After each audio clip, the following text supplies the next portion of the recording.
आज से सत्संग में एक नया फीचर जोड़ेंगे। थोड़ा सा समय स्वास्थ्य और स्वदेश पर।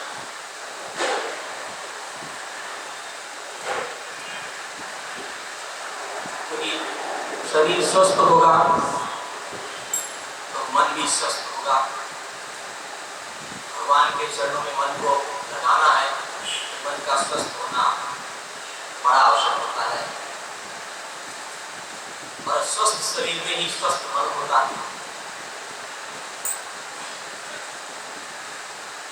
और आप देख रहे हैं पिछले 2 वर्षों से आयुर्वेद और स्वास्थ्य के विषय में जो प्रयास हो रहे हैं, जो कार्य इंडिया में हो रहे हैं, बल्कि पूरे देश में ही जो एक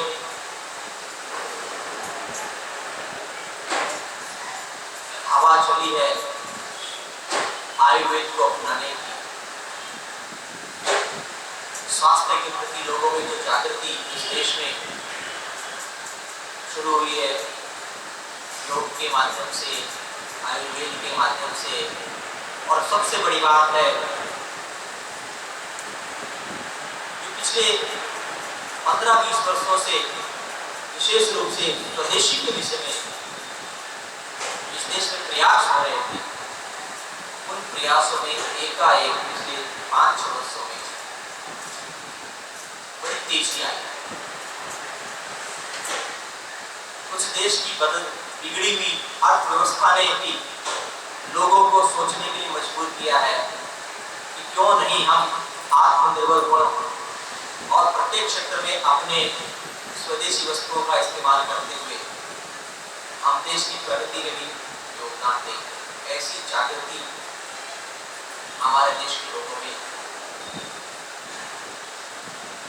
पिछले कुछ सालों में जो अर्थव्यवस्था बिगड़ी, इकोनॉमी जो हमारे देश की बिगड़ी, रुपये की हालत डॉलर के मुकाबले में जो गिरी, उसके कारण से लोगों में एक स्वदेश प्रेम की, देशभक्ति की और इस देश के साथ स्वयं के विकास की भावना दी है। उसको ध्यान में रखते हुए योग, स्वास्थ्य, आयुर्वेद और स्वदेश, ये जो विषय है, इनको लेकर के भी एक 5 से 10 मिनट का समय, ये नया फीचर भी इस अमृतवाणी सत्संग में आज से शुरू किया जा रहा है। वैसे तो यदा कदा इन विषयों की मैं चर्चा करता रहा हूँ।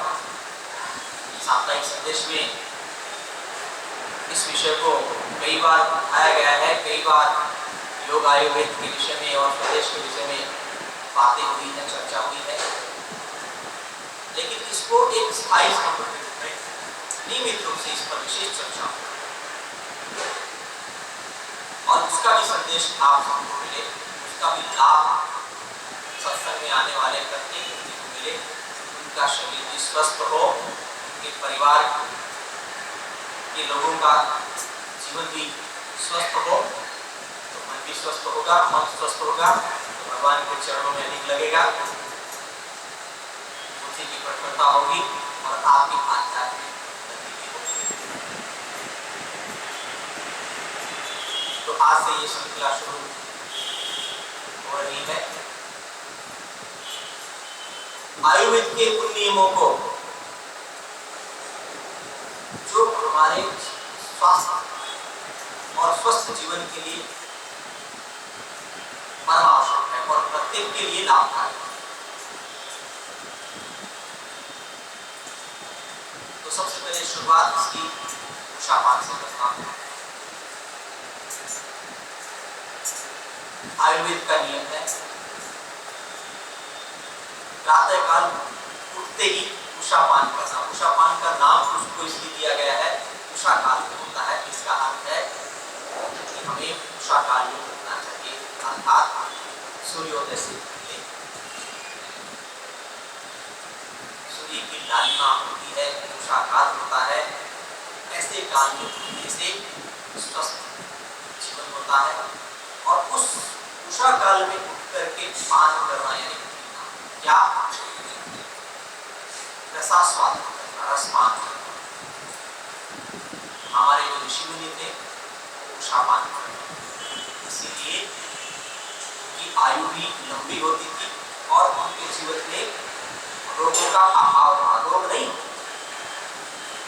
यदा कदा बीमार होना और यदा कदा अपने को ज्वरग्रस्त करना, कई ऋषि मुनि ऐसे भी थे, कईयों का जीवन ऐसा था कि वो जानबूझ करके अपने को साल 2 साल में एक बार ज्वरग्रस्त करते थे, ताकि अंतर में अगर कोई भी किसी भी तरह का विकार हो गया हो वो भी ज्वर के माध्यम से, पसीनों के माध्यम से शरीर से निकल जाए। उपवास भी इसी श्रृंखला में आता था।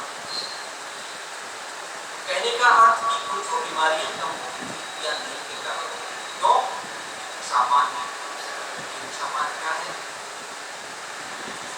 उषा काल में प्रातः काल करके गर्म पानी के साथ किसी रस का स्वाद, रस का पान करना, और वो भी बासी, बिना मुंह के। आजकल तो उठते ही सब लोग पहले मुंह साफ करते हैं, मुंह में जो खारापन होता है, रात भर का जो सलाइवा होता है, लार जो होती है, जो मुंह में जमा होती है, उसको लोग बाहर निकालते हैं, जबकि उषा पान का अर्थ है कि उसको अंदर लेना। आज 99% लोग उसको बाहर उठते ही सबसे पहले मुंह धोते हैं, कुल्ला करते हैं, मुंह साफ करते हैं, ब्रश करते हैं, टूथपेस्ट करते हैं, ये सब चला हुआ है। हमारे पुराने जमाने में, ऋषियों के जमाने में ये सब कुछ नहीं था। और सबसे पहले उठते ही जो रात भर की लार, देखो लार का होना जीवन में कितना आवश्यक है, भोजन पचाने में लार की आवश्यकता होती है, और वो जो बनी रात भर की, आप उस कीमती वस्तु को, उस द्रव्य को आप के माध्यम से खुला करके बाहर में, जबकि वही लार हमारे पेट में जाने के बाद पेट की डिवॉर्मिंग करती है, जो वॉर्म्स कीटाणु हैं उनको नष्ट करने में सहायक होती है। आप कभी प्रयोग करके देखो, वो जो अक्सर में देखा जाए वो जहर होता है, वो लार पड़ा जब मुंह में रहता है, वो खारा लगता है, कड़वा लगता है, वास्तव में कड़वा है, वो जहर एक प्रकार का। आप अगर चमड़ी पर दूध देंगे मर जाएगा, और उसी जहर को हमने बिना मरने वाले नहीं समझते, बल्कि वो हमारे लिए बड़ी कीमती लाभदायक है। उसको वापस देना यानी कि अपने पेट में जाना, लेकिन जाए कैसे? अगर आप ऐसे करेंगे तो वो कहीं यहीं में अटक कर रहेगी। उषा पान की श्रृंखला में काम करना, लेना गर्म पानी के साथ, और उसमें किसी रस का मिश्रण करके। आयुर्वेद का नियम है कि सुबह रस, दोपहर में दही छाछ और रात को, जो इसका सेवन करता है वो कभी बीमार नहीं। तो जो रस होता है वो प्रातः काल उषा पान के माध्यम से नहीं जाना पड़ता। ये रस किसी भी आयुर्वेद में वर्णित किया ऐसे किसी फल का, ऐसे किसी हव का हो सकता है, जिनमें सबसे अधिक प्रसिद्ध है वो त्रिफला का, तीनों दोषों को नाश करने वाला आंवला और गहरा का जो मिश्रण होता है वह सबसे अधिक लाभकारी होता है। उसके साथ आजकल जैसे एलोवेरा है, दूसरे अन्य जिनको किसी प्रकार की बीमारी हो, अगर जो कोई उषा पान पहले से करता है उसको बीमारी होगी, लेकिन जो ऑलरेडी बीमारी से ग्रस्त है किसी प्रकार की, तो वो उसमें अपनी बीमारी के अनुसार ही अपने रस का चयन कर सकते हैं। जिनको डायबिटीज हो, करेला जामुन, सदाबहार, मेथी इत्यादि का, जिनको आर्थराइटिस की हो, वात रोग हो, मेथी का उसका से कोई रस होता है उसका पान कर सकता है। उसके हल्दी, ग्रास इत्यादि उसमें आ सकते हैं। जिनको बीपी की, ब्लड प्रेशर की शिकायत हो, वो अर्जुन के रस का पान कर सकते हैं। तो इस प्रकार से अन्य रस उपलब्ध होते हैं, अन्य हर्ब्स होते हैं, उनमें से किसी का भी 2, 4, 5 हो। सबसे मजे की बात देखिए, आप चाहे 10 प्रकार के रस हो, 20 प्रकार के रस हो, इनका मिश्रण करके भी कॉकटेल बना करके भी आप ले सकते हैं, सबका लाभ होगा। और ये जो प्रातःकाल उषापान जो किया जाता है, ये इतना लाभकारी होता है कि उसके अगले 24 घंटे में आपके जो आठों संस्थान है, जो आपकी बॉडी के जो सिस्टम्स हैं, जिनमें डाइजेशन सिस्टम सबसे मुख्य होता है, वो पाचन प्रणाली वो एनर्जाइज हो जाती है, उसको स्ट्रेंथ मिलती है इस उषापान। और उसको स्ट्रेंथ मिल जाए तो शरीर में होने वाले सैकड़ों प्रकार के रोग वो शांत हो जाते हैं। इसलिए प्रातःकाल उषापान करना, जिनको मोटापा है, वो बात है, वो उसी प्रकार से उसमें त्रिफला है, लौकी का रस है, उसमें 1 आध चम्मच नींबू का रस और 1 चम्मच शहद। शहद का प्रयोग बहुत उत्तम है। शहद का प्रयोग करने वाला कभी भी किसी असाध्य रोग से पीड़ित नहीं होता, जो नियमित रूप से शहद का सेवन करता है। तो प्रातः उषापान में ही 1 चम्मच शहद का भी प्रयोग, शुद्ध शहद होना चाहिए, उसका प्रयोग करें। इस तरह से उषापान करने वाला कभी रोगग्रस्त नहीं होता। और जिनके रोग भी है, किसी भी प्रकार के रोग हैं, प्रत्येक प्रकार के रोग में उषापान लाभकारी है, क्योंकि वो रोग हैं जो 25 दिन से लेकर के आगे तक उषापान करते हैं। 25वें दिन से उनको लाभ डाइजेशन सिस्टम कितना भी क्रिटिकल होता है वो ठीक हो जाता है। असाध्य रोग, बीमारियों की, बड़ी बीमारियों में भी, यहाँ तक कि जो जिनको कैंसर हो, कीमोथेरेपी भी हो गया हो, या जिनको और भी भयंकर बीमारियां हो, वो लोग भी उषापान का प्रारंभ करेंगे तो उनको भी 1-2 महीने बाद लाभ आना शुरू हो जाएगा।